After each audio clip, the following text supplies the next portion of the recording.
میں تو حیران ہوتا ہوں اس پہ کہ یہ کزنیں شادی بیاہ کے موقع پہ لڑکیاں ڈانس کیسے کرتی ہیں مردوں کے سامنے. کتنا برا لگتا ہے بھائی. تو لڑکیاں جوان جوان لڑکیاں باپ بھائی موجود ہیں وہ ناچ رہی ہیں. یہ کوئی کلچر ہے؟ یہ کون سا کلچر ہے بھائی؟ یہ تو جانوروں والا کلچر ہے. مسلمانوں کا جو صحیح مذہب کو فالو کرتے ہیں ان کے ہاں کزن سے پردہ کرتی ہیں. بات آ رہی ہے سمجھ میں؟ میں نے جس گھرانے میں آنکھ کھولی الحمدللہ ہماری سب بہنیں کزنوں سے پردہ کرتی تھیں, بھابیاں دیوروں سے, ایک ہی گھر میں رہتے ہوئے بھی کوئی ایک دوسرے سے فری نہیں ہوتے.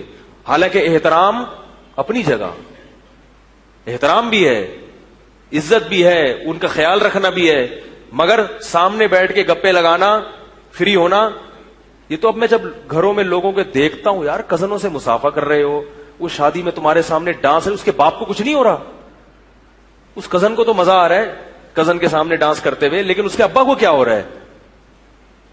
وہ یہی سوچ کے صبر کر رہا ہے کہ یار ہم بھی ناچے تھے تو اب صبر کرو بس. یہ اولاد اپنے باپ کی اتباع کرے گی, ماں کی. جب حیا ختم ہو جائے تو پھر آپ کسی کے بھی نہیں ہو, پھر کوئی خدمت سب تباہ. لوگ کہتے ہیں نا بیٹا قابو میں نہیں ہے, بیٹی قابو میں نہیں. قابو میں کہاں سے ہوگی جب آپ نے اس کو چمونی آپا کی شادی میں نچا دیا تو اب بیٹی آپ کے ہاتھ سے گئی.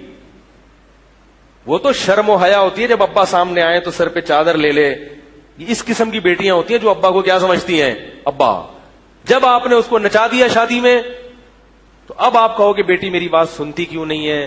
نہیں سنے گی, کیونکہ اس میں جو ایک حیا تھی وہ اتنا کانفیڈینس آپ نے اس کے اندر پیدا کر دیا, بولڈ بنا دیا کہ اب وہ آپ کی آنکھوں میں آنکھیں ڈال کے بات کرے گی. جب تک آپ اسے روٹی کھلاؤ گے کھائے گی. جس دن آپ کی غربت کی وجہ سے روٹی کا ناغہ ہو گیا تو وہ آپ کی آنکھوں میں آنکھیں ڈال کے کہے گی کہ جب کھلا نہیں سکتے تھے تو پیدا کیوں کیا. بات آ رہی ہے سمجھ میں؟ جب کھلا نہیں سکتے تھے تو پیدا کیوں کیا. اور اگر تربیت ہوگی تو کہے گی کوئی بات نہیں ابا, ساری زندگی آپ نے کھلایا ہے, آج اگر ایک روٹی کا ناغہ ہو گیا کوئی نہیں. سلیمان علیہ الصلوۃ والسلام کا ایک واقعہ کتابوں میں لکھا ہے, لقمان علیہ السلام کا.